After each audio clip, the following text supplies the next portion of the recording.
Well, hello everybody, and welcome back to G Bear's Off-Grid Ways, a homestead in the desert. And yeah, out here with my, well, not out here, we're actually in the living room here with my seedlings. And we're supposed to have more snow on the way.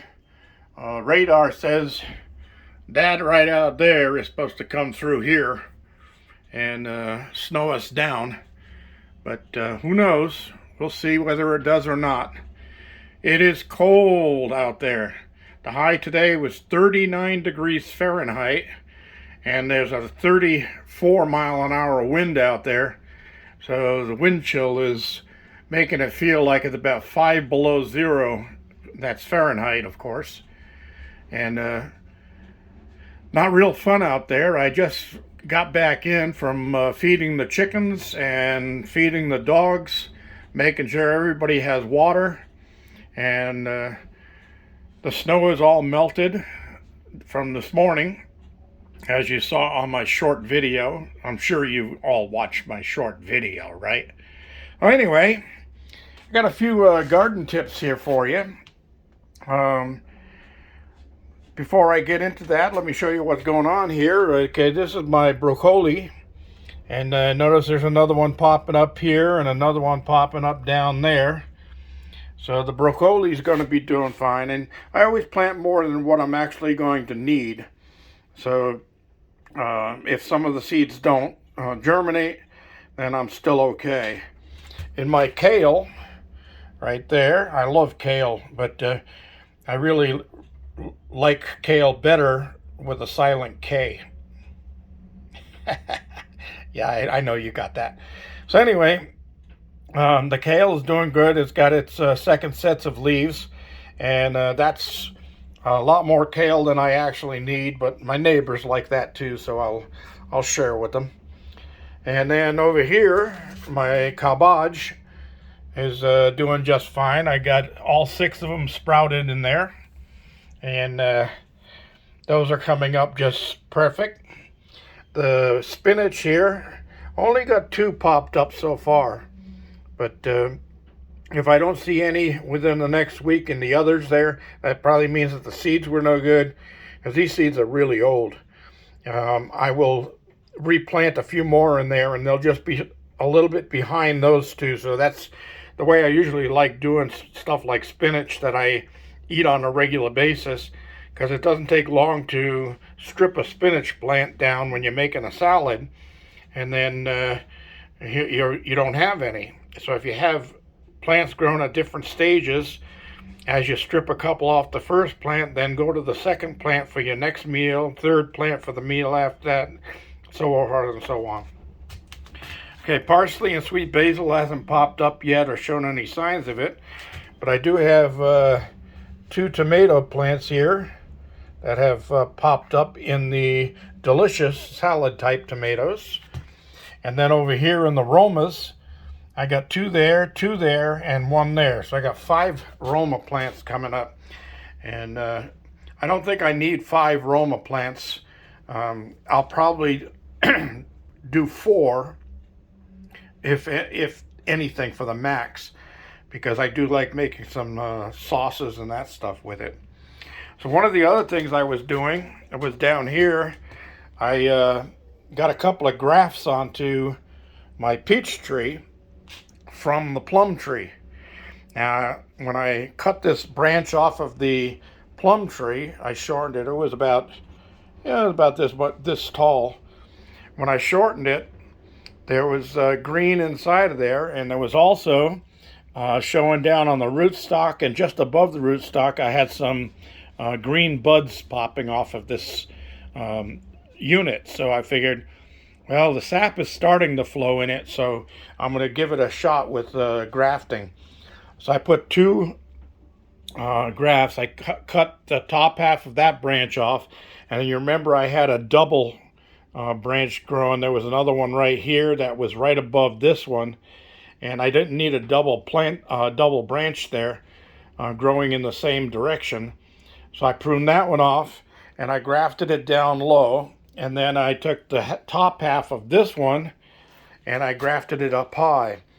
Now this parafilm tape is a wax coated plastic tape, and I could already see some green popping out of the top of that, so that's pretty interesting.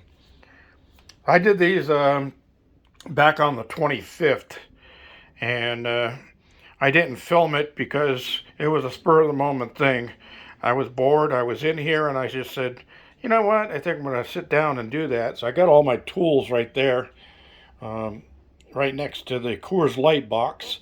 And those boxes, by the way, have been empty for a long time, but it's been so windy I haven't been able to do any burning in my fire pit outside, so they've been sitting here just waiting to go out there. And that cordless buffer polisher is a product that I'm supposed to be doing a review on, and I haven't had time or opportunity to do a review on that because of the weather.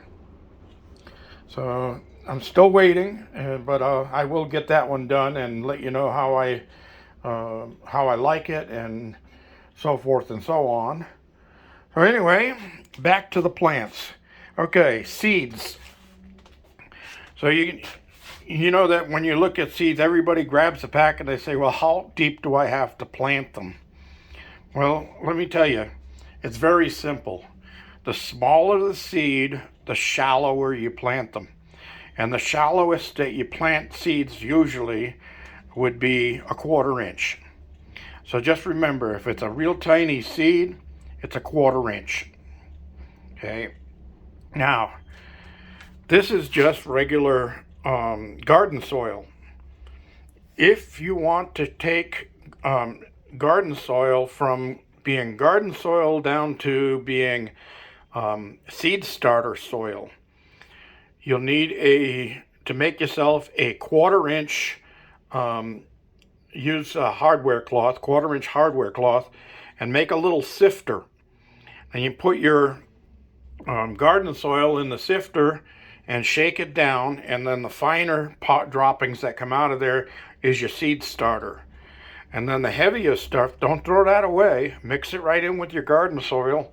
And you see these big old chunks of wood here.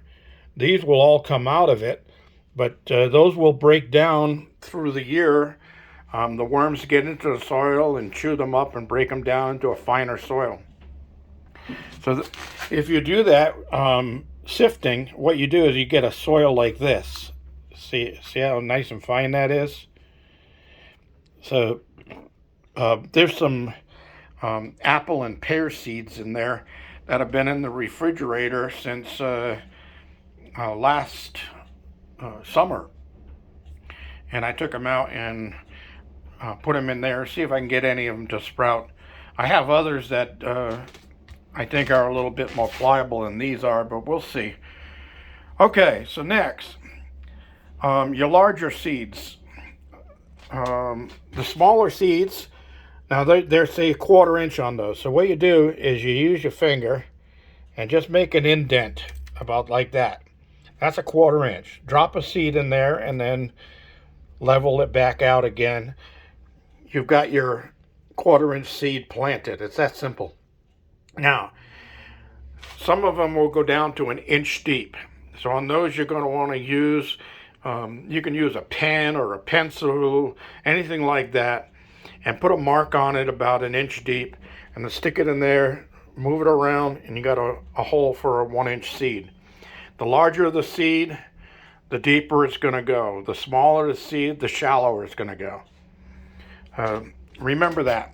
Okay. And the other thing is a thing called scarifying a seed. Now, all seeds, the larger ones are easier to notice, but all seeds have a hard outer shell on them. And that protects that seed for dry periods and long winters and things like that. And when you plant that seed, it takes a while for the water, just plain old water, to break through that outer shell and soften it enough so that the moisture gets into the actual seed that's inside of the outer shell and gets it to start germinating and growing. So there's a couple of things you can do to speed that up.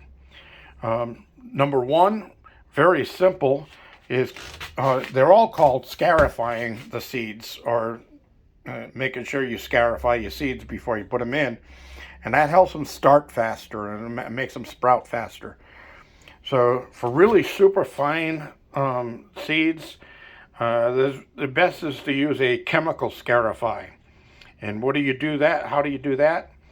Very simple. Dawn dishwashing liquid. Don't use anything in the Dawn dishwashing liquid that says that it's antibacterial or anything like that, because that contains other chemicals that could harm your seed. But just straight old Dawn dishwashing liquid. You're going to mix a teaspoon of dishwashing liquid with a gallon of water. And if you have rainwater, that's even better. Right? So it's a teaspoon of dish soap to a gallon of water. And just mix it in there, and then use that to soak your seeds for about an hour before you take them out of there and plant them. And what that does is it helps break down that outer shell and soften that shell. And all of the that have had science classes in school all know that's what soap does to water, is it makes it wetter. Soap makes water wetter. Kind of a tongue twister, but it does make the water wetter. And that helps break down that outer shell, and your seeds will germinate faster. Now for larger seeds, you can actually take an emery board for fingernails, and you know what an emery board is, and you can just scuff the outer shell a little bit with the emery board, and then soak it in water for about an hour before you plant it, and that helps break it down a little bit more. And of course, hydrogen peroxide. I like doing my hydrogen peroxide for seed starting at a 4-to-1 mixture. So that's 4 parts water, 1 part hydrogen peroxide, and that's 3% hydrogen peroxide. And hydrogen peroxide, for those of you who don't know, water is H2O. We all know that, H2O. Well, hydrogen peroxide is H2O2. And that means that it has an extra oxygen molecule in it. And that extra oxygen is what helps your seeds grow. Because there's a few things that seeds need to grow, and that is oxygen, water, and warmth, and soil, and nutrients, and all that other stuff. But helping them out in the beginning with a little extra oxygen and the water helps. And what you want to do also with that hydrogen peroxide spray is I keep mine in a bottle like this, and it's 80% H2O and 20% H2O2, or 1-to-4 mixture. Now you can also use that to spray or spritz the soil as it starts to dry a little bit to keep it moist. You don't want your water to be soaked, or your soil to be soaked. You want your soil to be moist for your seeds. Keep it moist.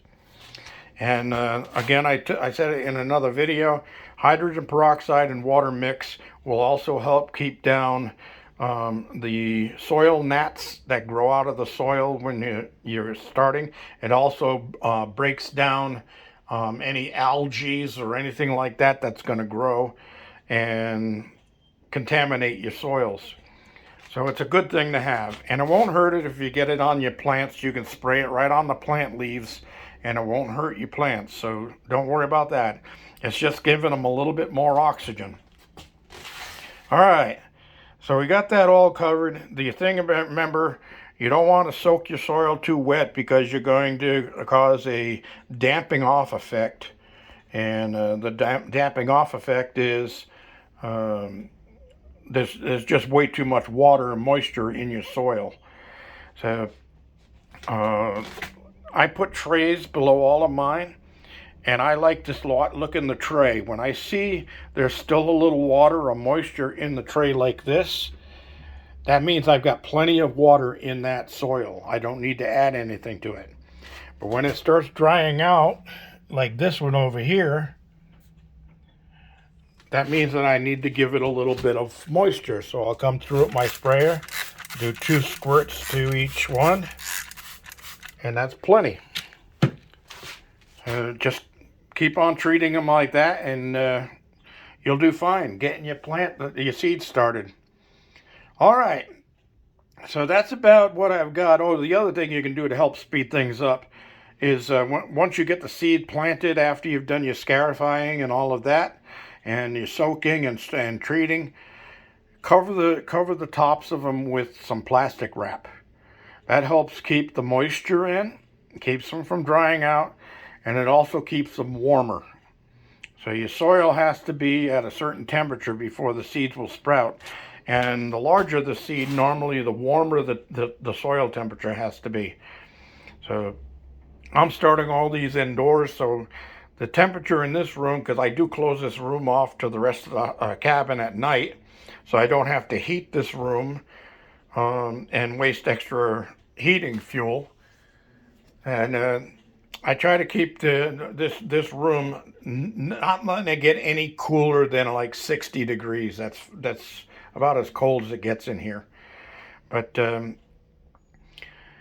that's about all I have, everybody. I hope this helps you with some of your gardening plans, and we'll keep an eye on these grafts, and if I start seeing growth coming out of them, telling me that they've been accepted by the host plant, I'll be letting you see that.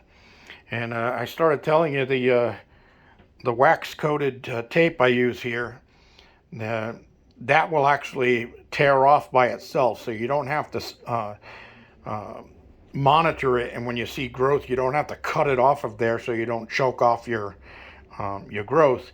It'll break through, the buds will break through it, and the reason they're completely wrapped up like this is to prevent dehydration from the air getting dry here and the scion wanting to dry out. So we try to keep them coated. And where I cut this one off, of course, I put a wrap of the tape around the top of it to make sure that it didn't dry out there and harm the rest of the tree. But the growth on it's looking good, so we'll see. And once I get this peach tree going, I'll probably end up, peach and plum, I'll probably end up taking a graft off of my, or scion off of my apricot tree that's out in the grow house, and graft those into it also. And then I'll be growing plums, peaches, and apricots on 2 trees. So I have 3 fruit growing on each of 2 trees. So that's like 6 times the amount of fruit for the same amount of space. All right, that's it, everybody. Thanks for joining me. I know this went a little bit long, but I did have to get all that information out. Don't forget your thumbs ups. Don't forget to share and subscribe. And the dark clouds are getting closer. This is G Bear signing off.